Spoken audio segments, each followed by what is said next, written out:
Ka qenë koha e helmimeve, cilat pa të ndodhë në Kosovë, edhe na thanë mos shkoni në shkollë se ndrimi paraditës, ka ndodhë diçka në shkollë, ka si duket helmime masive, edhe duheni mu kthy në shtëpi. Rrethonat që në konë përshtatshme me marrë çantën me veti. Se fillojshin pyetjet, ku je nis me këtë çantë, kanë nënkuptu një ecje 2 orëshe prej bregu diellit, kohë të trimave, shpesh herë në këmbë, edhe shpesh herë dhe të kërcnuar prej forcave policore, cilat veç i kishin pikat stacionet ku na kontrollojshin.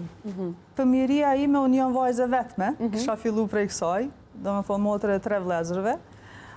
Jam shkollu në Prishtinë, në shkollën Tash Ismail Qemajli. Sigurisht si fëmijëria çdo fëmijë është e këndshme, se fëmiu përjeton edhe imcinat më të vogla, më të bukura.